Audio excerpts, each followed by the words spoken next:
All right, folks, welcome back to A Very Nice Day with Kelly Grace May. We've got a solo episode today. Before we dive into today's topic, which is really just going to be like a therapy session for me and anyone going through something similar, because I feel like it's a lot of us. I just need to like riddle off some things that are top of mind for me, which first of all is the Rachel Kirkconnell, Matt James situation, because I was just listening to the Call Her Daddy episode on the way here. I like tuned into the YouTube premiere last night, but I like didn't fully digest it. It was really long. It was like an hour and 40 minutes. But that whole situation is so interesting to me. Like I don't really get like locked in on a public breakup like that, but I just think it was so shocking and so confusing with the post and everything. And so I was listening to her, and obviously the first thing is like, you can tell how sad she is, and that makes me so sad for her, even though I know this is going to be something that serves her down the line and contributes to her life story and her finding her person, the right person for her. But she said something that stuck with me because I always say this, and she said it in a different set of words, but she was talking about how when they would fight, it would be like the two of them going at each other. And she was always trying to remind him, this is what I say to simplify it, is it's not you versus the other person. It's the two of you versus the problem. When you're in a relationship and you're fighting about something, it is the two of you versus the problem, not the two of you versus each other. And my sister and her husband actually do this thing where when they're arguing and they're not being reminded of the fact that it's them versus the problem, one of them will go, same team, same team. A subtle interruption. Hey, we're on the same team. It's not you and I versus each other. It's you and I versus the problem. So that's been very helpful. Like even when Andy and I are bickering or having an argument over something, and you can easily get lost in the sauce of the details of the argument or the choice of words that the other person is saying that you want to pick apart. And it's so easy to just get caught up in that and then completely lose sight of what it is you're actually trying to solve. So one person jumping in and just going like same team is such a good reminder. So I just wanted to share that tip, because when she was trying to explain where she was coming from in those situations of like, hey, we're on the same team, it reminded me that I always say, like, it's the two of you versus the problem, not the two of you versus each other. So that's the first thing. The other thing is, by the time you're seeing this, it will be February. So Happy New Year. I'm saying Happy New Year because I have been just living by the idea that January was not real. We're still in it. It's been the longest month of my fucking life. It's January 29th when I'm recording this. January has been such a shit show. I cannot claim this for 2025. So I'm deciding that my New Year's Eve is Friday, January 31st, and my New Year's Day is Saturday, February 1st. So if you want to join me on that, Happy New Year. We can just reset, because I'm not bringing this January energy into the rest of 2025. I absolutely refuse. The amount of things that have happened in January is diabolical. I don't even need to go into like all of the reminders of all the bad things that happened, but obviously we started off with everything that happened in New Orleans with the terrorist attack that was absolutely atrocious. Then we had the like really cryptic, weird Cybertruck bombing, the inauguration, obviously, the fires in LA. Like it's just been one thing after another. And I can't stress enough how our brains are not wired to be able to process this level of bad news. Obviously, with the new administration, the inauguration, all of the things that are being put into place by the new administration, it's just too much to digest. And I'm just here to remind you that like it is okay to consciously choose to unplug sometimes. There's a difference between being completely ignorant and being uninformed. And I feel like a lot of us struggle with that because we want to stay in the know. We want to be informed. We don't want to be perceived like we don't care about the things that are going on in the world because we're not talking about them or posting about them. And that's a really difficult line to toe. But I have been making the conscious decision to not consume as much news as I did in 2024, because with the election, like I was just glued to my phone, constantly consuming the things that were being said, the news, like it was just too much and it did not serve me well. Unfortunately, we have to be selfish sometimes. Like we just do. We do. And it can make you look a certain way, especially in this digital age where like everyone is posting everything that they believe in. Everyone constantly has a point of view and an opinion, which you should like go off. I think that's awesome. But at a certain point, you have to look in the mirror and say, is this doing me any good? Is this actually allowing me to show up in my real life as the person that I want to be, or the friend that I want to be, the partner I want to be, the daughter I want to be, etc.? And the answer for me right now is no, it's not. So I am just making the conscious decision to remove myself a little bit from all of the bad news that is constantly circulating. It's too much for a person to consume. It's too much. So if you're also feeling that way, it is okay and you're not ignorant if you just take a step back. Like, unfortunately, there will be bad news all the time. Like, as unfortunate as that is, it's just the truth. What else is going on? I've started my marathon training as of Monday. I'm in my workout clothes because I have to run after this. And I was like, let's just remove barriers to entry by being in our workout clothes so we can do that when we get home. But I'm really scared. Like, to be totally honest, I'm really scared. I know that my body is capable of doing it, but the actual training and the science of the training is freaking me out because I know I have to actually follow a plan and follow a schedule. And I know that I do well with structure. I do. And haven't really had a ton of structure ever since I finished esthetician school because, as you guys know, I quit my job and then I went straight into full-time esthetician school, which was really great for me because I don't think I would have been able to just jump into creating my own schedule and like being a full-time content creator. Like, I almost thrive in that kind of chaos where I have that structure and then like after work or before work or during breaks, I have to like edit things or submit things or answer emails. Like, I almost do better in that kind of like chaos because I only have this finite amount of time to do things that need to get done. But now I'm really struggling with how to create structure for myself because no one's gonna do it for me. No one's gonna set it up for me. Like, no one's coming to save me. I have to be the one to take initiative and actually do it. And that's been hard. But the motivation that comes with training for something like a marathon, you have to just do it yourself. Like, no one's gonna make you do it. Yes, I have an Andy who is like, come on, we got to get this done. You got to do your run today. And he's been so great and supportive and helpful. I just know that like I actually have to do what's on the plan. Like, I can't like teeter my way around it. Like, it has to be done this way. There's a reason that people train for marathons in a specific format and a specific structure. And I can't like wiggle my way around it. So that part's freaking me out. Also, it's obviously freezing outside, so I can't run outside. I mean, I could technically, but I just don't really want to. So running on the treadmill can be tough, especially when you have ADHD and you're like, wait, every second you're like, I'm bored. We haven't moved. I'm bored. So that's going to be a journey. But what I really want to talk about today is what I've been currently dealing with over the last couple of weeks, which is quitting the vape.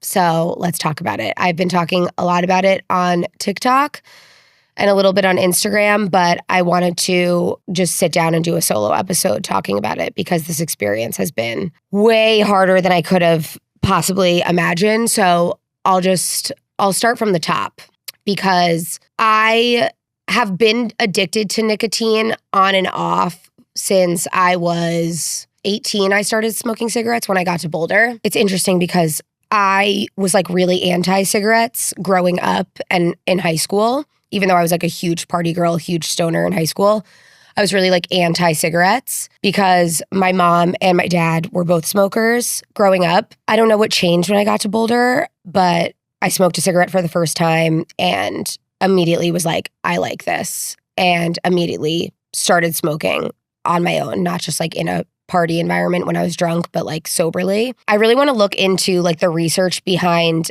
like addiction and ADHD because I know that is a big factor for why I have dealt with this for so long and like why I get so easily addicted to things. But so yeah, it started when I was 18. I started smoking cigarettes when I got to Boulder. I was a pretty frequent, avid cigarette smoker. And then my senior year, I was introduced to the Juul. I'll never forget when I got my first Juul. Actually, a guy I was like hooking up with at the time got it for me as like a nice, kind gesture. Like, you smoke a lot of cigarettes. Why don't you try doing this instead to like get yourself off of cigarettes? But that ended up leading to a far more potent addiction than cigarettes, because the thing about cigarettes is you have to like really commit. Like, you have to go outside, you have to smoke the cigarette. You can't just like smoke a cigarette anywhere. You have to then commit to smelling like a cigarette for the rest of the day. I remember at a certain point in my like cigarette smoking era, I would like wrap paper towels around my 2 fingers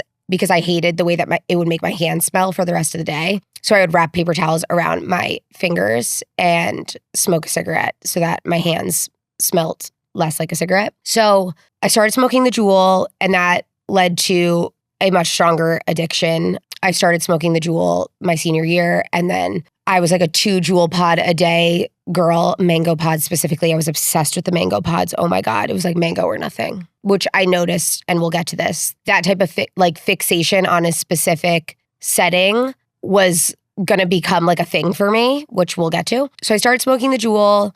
The only time I didn't have the Juul was when I was in Bali for a couple of months, but I smoked cigarettes in Bali. Everyone like smoked cigarettes, so it was like not a big deal. And then I got back from Bali, moved to San Diego, was immediately back on the Juul in San Diego. Like the second I got back to the States, also I was back on the Juul. Yeah, we were just rocking and rolling business as usual with the Juul from there. And it wasn't until I got to San Francisco in the spring of 2019 that I met Andy. As you guys know, he was my first and only Hinge date. We met in May 2nd of 2019. We started dating, and I went out with him one night. This must have been like June of 2019. And we were at a bar. We were with his friends. We were drinking. And I pulled out my Juul. And before that, like, I had never pulled out the Juul in front of him before. He didn't know that I smoked the Juul. And I'll never forget it. He like ripped it out of my hands and was like, "What? No, you cannot be smoking this. It's so bad for you." And he literally like threw it across the bar we were at. Like, just literally chucked it across the bar. And I was like, "Oh no, Houston, we have a fucking problem." Because everyone Juuls. Like, everyone, like, literally this is the biggest thing I've realized, that like everyone vapes. Everyone vapes. I was like, "Oh no, Houston, we have a fucking problem." So naturally, I went out and like got another one the next day. And I just like knew, I clocked it. Like, this is something he does not support, which obviously, like, how could you like anyone you love is not going to like support you doing something that's really terrible for you and for your health. And like by, definition and with research, like it, decreases your lifespan. So I did it in secret from him for a while. And then we moved in together after like 8 months. And in 2020, we moved in together. And I was like, oh my God, like I have to actually quit the Juul because we live together now. So I was able to quit the Juul. And I think it was based off of like sheer just like adrenaline. Like, I love this person. I'll do anything to not lose them, that I was able to quit. And I basically just went cold turkey. Like, I didn't really have any other options. So I just went cold turkey. And then obviously like the pandemic hit. And this is when I just turned 25. I really do believe that like when you turn 25, you like feel your frontal lobe become developed. Like, it's kind of fucking crazy. And that's like when everything changed for me in my life. I was exploring my relationship with alcohol. I stopped drinking. I started focusing on exercise and like wanting to be a healthier, happier, more stable person, because I'd been unhealthy and unstable basically my entire 25 years of life leading up to the pandemic. So the pandemic actually brought me a lot of good things. And I think a lot of people can relate to that. Like, I had a lot of good things come out of the pandemic because I was really focused on my personal development. I was really trying to better myself. Like, it was honestly a very important time for me becoming the person that I wanted to be. So I was able to quit, and it wasn't until fast forward to 2024 when I quit my job and started esthetician school that I started sneaking around and got back on the vape. And before that, I would like go out sometimes and I would either like buy a vape because I was like, okay, my mindset was, I don't drink. This is my vice. It makes me feel like more comfortable and like helps me like self-soothe when I'm out, when everyone's drinking and I'm not. But it was never like I was coming home and vaping and using it soberly like during the day, during business hours. Like, that was not the vibe until I started esthetician school. And that was obviously like a high stress time for me. Felt very like isolating, especially when I was doing school at home because you're like on Zoom from 8 to 4 basically. And I started vaping in secret. I can't even remember like when I went out and like bought my first one or like what the deal was or like how it started.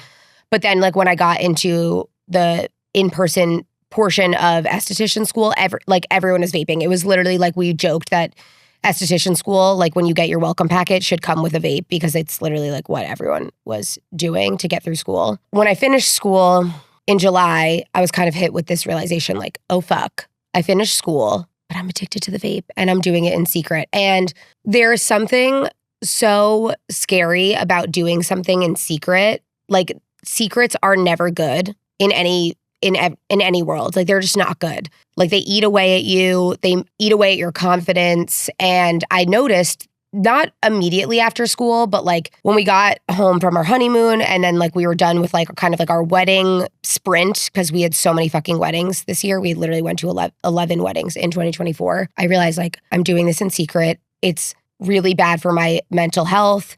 It's eating away at my confidence. And I'm keeping this secret from, forget everyone else. I'm keeping the secret from Andy. And the biggest thing about vaping is that like you can do it anywhere. Like you can do it completely in secret. No one has to know. You can do it at all hours of the day in any environment. And it's basically like it can go completely undetected. So people keep asking me on TikTok, like, how did you keep it from Andy? What do you mean? Like we have a 2-bedroom, 2-bath apartment. He works all day long. He works like a dog. I'll just go and like hit it in secret, which is so bad. It's so bad. And when I finally told him, like obviously his first reaction was like, how the fuck did I not know? He felt terrible. He wasn't mad at me, but he was just like, what the fuck? How did you keep this from me? And keeping secrets in relationships is bad, bad, bad, bad. I kept saying to myself, like, I remember in September, I was like, I need to quit. And I was like, October 1st, I'll quit. And then October 1st came around and it was like really high stress with the election. And I was like, okay, I can't quit now. I'll quit like in the new year. Like in the new year, I will not go into 2025 addicted to the vape. I can't. In January, I woke up and I was like, I need to kick this habit. Like this is really bad in all areas of my life. And it's just, this isn't going to work out for me, whether it's my health, whether it's my confidence, like something has got to give. Like you don't get away with vaping scot-free. Like sure, you might not get cancer, but like you don't get away with nothing being impacted. And I didn't even realize how much it was affecting my confidence, keeping a secret like that. So January, I think 7th it was, I came clean to Andy and I was like, I need to tell you something. I sat him down. I told him, I was like, I don't want to do this anymore. I even told him like of all the things I've ever been addicted to, like this is the hardest for me to kick. And I think a lot of it goes back to how undetectable it is. I used to be a cigarette smoker. I grew up, my parents smoked. Like I just think this, it's just also nicotine is so fucking addictive. Like it's so addictive. It's crazy. And it's not just like cigarettes. There's so much other shit in the vape. Like there's so many chemicals, there's so many things in there. And again, like the hand to mouth motion too. It's like, there's something about it that just makes it, I think, even more addicting than cigarettes in my personal opinion. So I decided to embark on the journey of quitting. I'm going to tell you some things that have helped me and also go through this journey because I wish I could sit here and say like, I'm 21 days clean from the vape. I'm not. I have gone back to it twice. This has not been a linear journey for me in any way, shape, or form. And I'm definitely like ashamed to say that. Like I thought it was going to be this big proud moment where I could sit here and just be like, yep, I'm this many days off of the vape. And I'm not going to go into the details of like going back to it and whatever, because I'm also like trying to figure out the fine line of like what I what I feel called to share on the internet versus what I don't need to necessarily share. But there have been 2 instances where I've gone back to it and it hurt me so much. Like I was hurting myself going back to it. Like no one was doing this to me. I was realizing like, oh my God, I'm doing this to my fucking self. And I got myself into this mess and I have to get myself out of it. So here are the things that have helped me. Let me pull up my trusty little note. I also shared this on my highlights on Instagram. If you want to see it, it's under the no vape highlight. So the first thing I did was order the Quit with Jones nicotine mints. I have them in my mouth right now. And then it also comes with a behavioral app. So Quit with Jones is a company that I actually discovered because they do a lot of advertising. And every time I would hear it on a podcast or get like an ad for it on Instagram while I was still vaping, I would just like literally skip the ad because I was like, I'm not ready to receive this information. But the app, like right now, it is showing me how many days without the vape, which this isn't accurate because this is when I started my journey. And again, I've had those 2 like in quotes relapses, which feels like such a dramatic word, but I don't know what other word to use for it. When you start the app, it will ask you like, what is your big why? And then it will like show you the money that you saved, the amount of puffs not taken.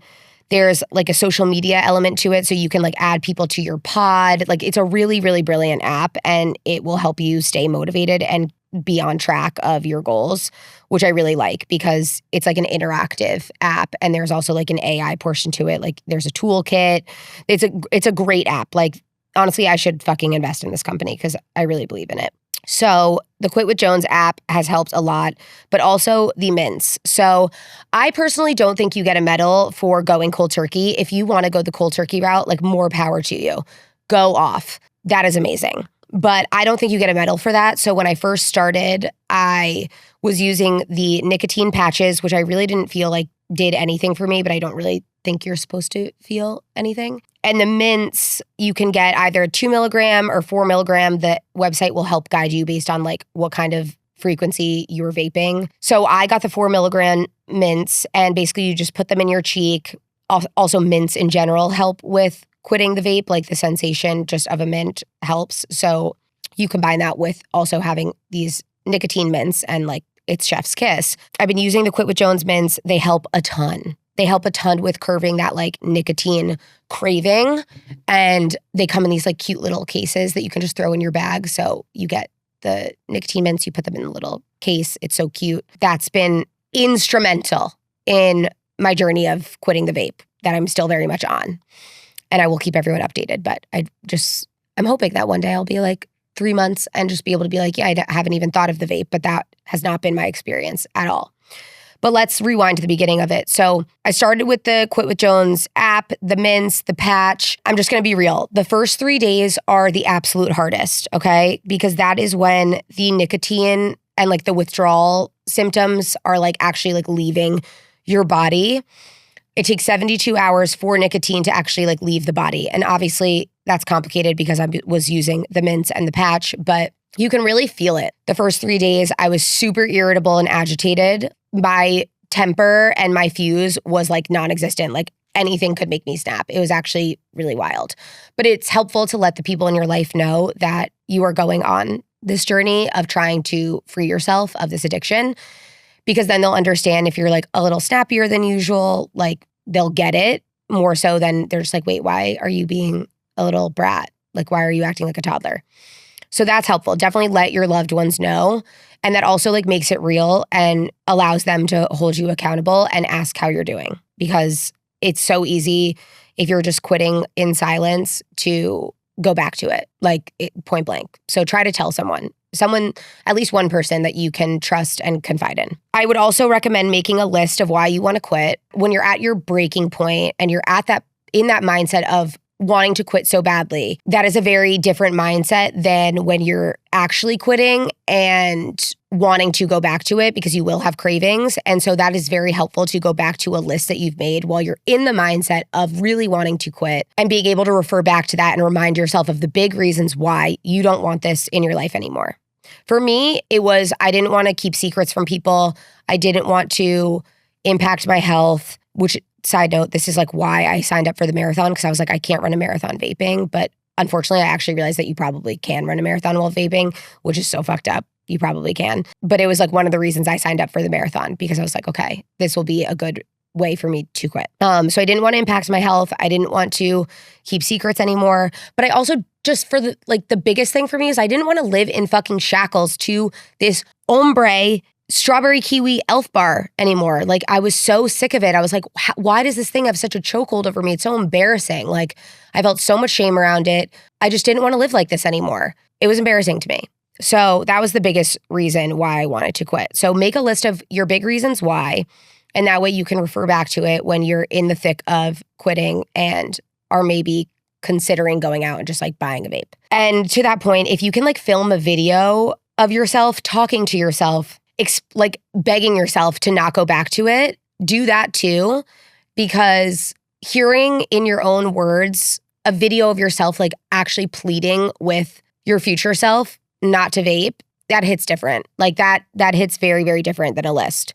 So if you can do that, I would recommend it. I did it and I have gone back to it multiple times. So like I said, those first 3 days are going to be a little tough, okay? Just like if you have PTO, if you work in corporate America and you have PTO, maybe take like that first day off if you decide to quit, not on like a weekend, just so that you like have the freedom to be able to like do some self-care, do whatever you want, not have to be like on back-to-back meetings. Like I think that would be helpful. Obviously, I understand that is a luxury that not everyone has, but if you have it, it's worth considering taking 1 or 2 days off of work while you're in the very, very beginning stages of that quitting journey. The things that got me through those first 3 days are mainly, shockingly, exercise, okay?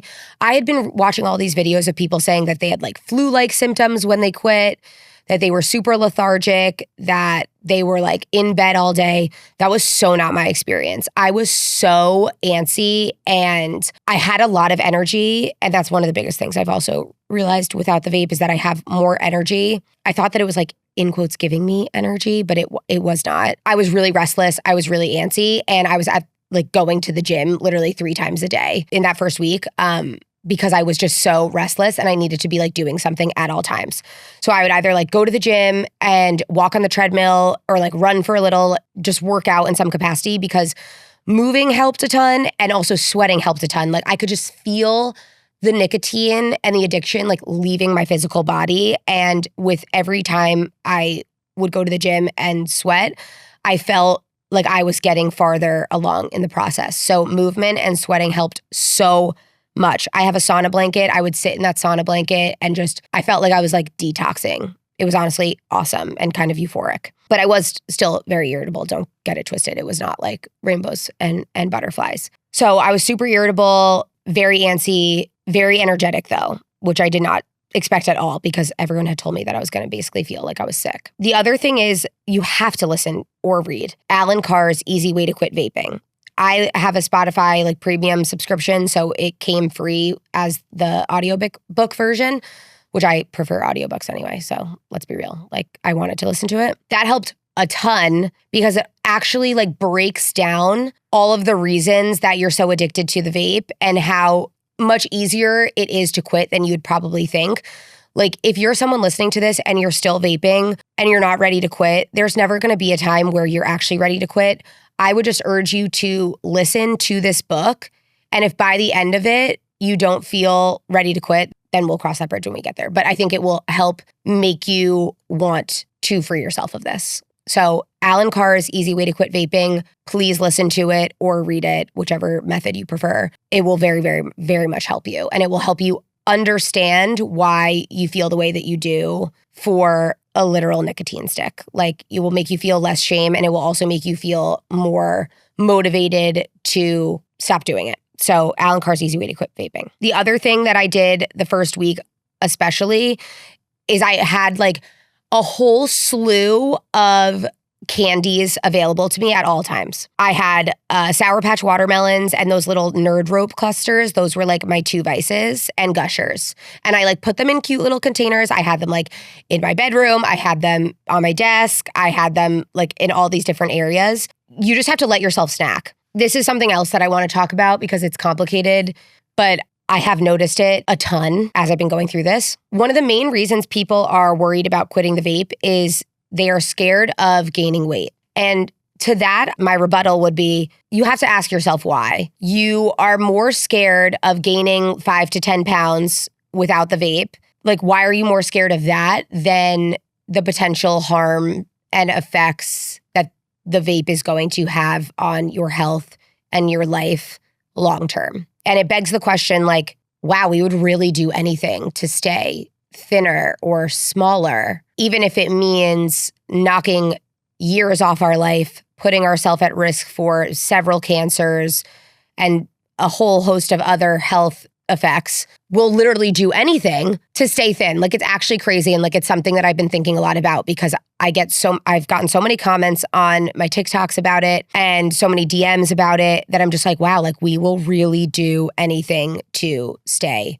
small in society. Like, it's actually nuts. Like, we would literally rather be addicted to something that we know could kill us than gain 5 to 10 pounds. That is a fucking bananas thing to actually like take a step back and think about. It's insane.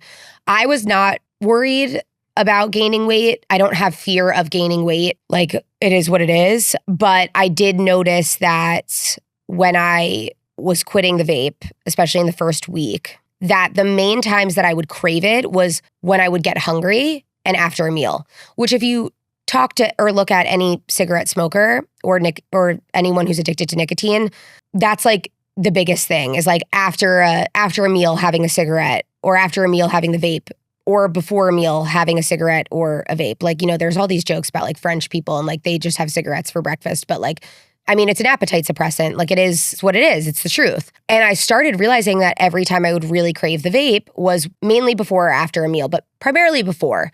And then I started asking myself, I was like, holy shit, have I like given myself an eating disorder with the vape? Like, what the fuck is going on? And then I was talking to one of my best friends from college. Shout out Reagan. She was like, Kelly, I love you. Like, you don't have an eating disorder. You just are like lazy and your mindset is like, if I just smoke the vape, then it will buy me 30 more minutes until I can like have a meal because I'm like running around and I'm busy and I don't have time to like sit and make myself food right now, or I don't want to. And she's actually so right for that. Like, she's so right for that. And I'm so happy I talked to her about it because she knows me so well. She like knows me better than anyone. She's seen me through so many different phases of my life. And I was really freaked out because I was like, holy shit, like, did I give myself an eating disorder with the fucking vape? Like, this is insane. Like, why do I want it primarily to stunt my appetite? Which there's still stuff to explore there, which I am exploring that in therapy, but it was just very interesting. And she's so right. I was just like, no, I can like have this and it'll buy me a little bit more time so that I can get, you know, another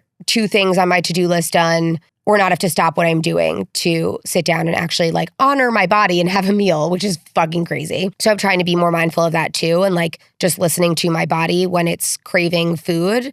It's probably not craving the vape. It's probably craving a meal.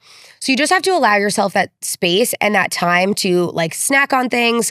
The sour candies helped so much because I don't know what it is, but about like the taste buds, when it hits the taste buds, it just hits something in my brain or tickles something in my brain. So I had a ton of candies on deck and very available to me. And I recommend that too. So just pick your favorite like sour candies of choice, not like chocolate. I'm talking like sour candies. And those will help so much. The other thing that I thought people were lying about is ice cold water. However much ice you put in your water, triple it, and add some mint and lemon if you can. I have never been more hydrated in my life. Like, truly never been more hydrated in my life. But the water cannot be lukewarm. It has to be freezing fucking cold. So much ice. So much ice you can't even wrap your head around why there's so much ice. I do not understand, but it just hits different. And the other component to the water is you need to get yourself a water bottle that has a straw, because there's also something to be said for the mouth and oral fixation of putting a straw in your mouth. Like, even I got a water bottle today on my way to the pod, and I have like the sucky, you know, the little straw looking thing in the water bottle because it helps so much. The hand to mouth, like the oral fixation of the straw. So if you're going to embark on this journey, please get yourself a Simple Modern or like Stanley or something like that. There's a lot of affordable options on Amazon. You could probably even go to like a Home Goods or a TJ Maxx and they'll probably have one for like $6.99. So get yourself one with a straw. Fill it up with a shit ton of fucking ice, some lemon and some mint, some electrolytes if that speaks to you, and you will be so hydrated. You will be peeing all the time. The ice water really helps. So I was basically like surviving on ice water and sour candies. The other thing is I found that, especially like being someone who like, I work from home, even when I was in corporate America, I was fully remote. I have to have my hands busy at all times. There has never been a more spotless apartment in my life that I have lived in than since when I started quitting the vape. I'm constantly doing the dishes. I am constantly like wiping down a mirror. I'm constantly doing laundry, folding my clothes. Like, it's honestly, that was such an unexpected benefit that I did not see anyone talk about or expect for myself. So I was just keeping my hands busy at all times. Like if I was not working out or doing work or cleaning the apartment, I was probably like thinking about it. And that's the other thing. I keep seeing all these people on TikTok talk about like, after day 3, I never thought about it again. And like, it's amazing and you'll never think about it again. It's awesome. Like, don't worry, you're going to be fine. And that just was not my experience and has not been my experience, especially when I'm stressed and feeling anxious. I want to like self-soothe, and I've had to learn new ways to self-soothe, and I'm still learning, and it's very difficult. I just want to say that for anyone who might be doing this and then they're like, why am I crazy? Why am I not having the same experience that other people told me that I was going to have? Because it's okay. Like if you're still craving it or thinking about it, like that doesn't make you, you're not having this unique experience. Like I'm thinking about it too, girly. Like it's okay. It's okay. But my whole New Year's resolution is to be stronger than my impulses, because just aside from the vape, like I'm just such an impulsive person, and sometimes it is, it works in my favor, but most of the time it's to my detriment. So my mantra right now is being stronger than my impulses. And it's really hard because I'm so impulsive. And like, I swear to God, being an Aries makes this 30,000 times more difficult. Like I'm not trying to be annoying, but I do think Aries in particular have like super addictive personalities and super addictive impulsive tendencies. And that has not been helpful. So thanks, astrology. Oh, okay. Another thing to get there's like a starter pack when you're starting this journey. I stocked my fridge with like every bubbly beverage under the sun. I had Cokes, I had seltzers, I had poppies, like I had everything under the sun in my fridge. Ice cold drink mixed with the bubbles, mixed with like having a straw in it. I was just like, I need to allow myself the space to have these, treats and things to reward myself throughout the day, and also to like take my mind off this specific craving. Yes, it's not healthy to like just swap out one craving or one addiction with another, but I just needed stuff to get me through that like first week period, and having bubbly beverages on deck with ice and straws was so helpful. The other thing that I want to say is the Ripple. If you've never heard of it, it's like a no nicotine vape. I got a bunch of them, and I specifically got one in like there's a strawberry one, and I was a Strawberry Kiwi ELF Bar girl, RIP. So I got a strawberry one, and it's been so helpful just to have it like in my pocket or like in my bathroom or like wherever it was that I was like vaping, just having that to substitute and like make it feel like I'm not losing something. Because this is another thing I've been struggling with, is feeling like I am losing something from my like routine or my life, when really I know, obviously, when I'm like being logical and thinking about it, I'm like, okay, I'm not losing anything. I'm actually gaining everything. I'm gaining so much by kicking this habit. But there is like this like absence that I don't hear people talk about that makes you feel a little like sad. I know it sounds so crazy and so stupid unless you've been through it or like tried to quit. Like it feels like this weird, sad absence. So having the Ripple has been so helpful. I 10 out of 10 recommend getting one if you're going to do this. But even if you don't have the Ripple, there's like a necklace that I got on Amazon that has like this little, it like mimics the inhale piece of a vape. And I would just walk around with it and I would suck it. You're sucking air. You're literally sucking air. But if you don't want to get that, this is free. I literally would just take my hand up to my mouth and go like this. And it like mimics that inhalation motion of hitting the vape. So those are like 3 options. If you need something to replace that motion of hitting the vape, is just literally, this is free. Take your hand to your mouth, go like this, and inhale. And just try to let the cravings move through you. Like, don't try to like fight them. Just like, okay, you're here. It's like an anxious thought. It's like acknowledging that it's here and then like letting it wash away. Now would also be like a really good time to probably start meditating. And like working on your breath, because I didn't even realize that I like wasn't breathing at all throughout the day. So like I've just been trying to like create space for deep breaths, create space for mindfulness, and allowing myself to observe my thoughts has been very helpful. People say that like the Zyn pouches help, but like I don't know why. I'm honestly really proud of myself, because I'm like, I don't know why there's something about it that like grosses me out. So I wasn't going to start using Zyns, but people say that that helps, but I also feel like those are really addicting. Those are the main things. The Quit with Jones, nicotine mints, and the behavioral app, massively helpful. Make the list of why you want to quit, and or create a video of yourself pleading with your future self that's having maybe a craving to not do it and remind yourself with your own words why you wanted to make this choice and why you wanted to stop doing this. Listen to Alan Carr's Easy Way to Quit Vaping.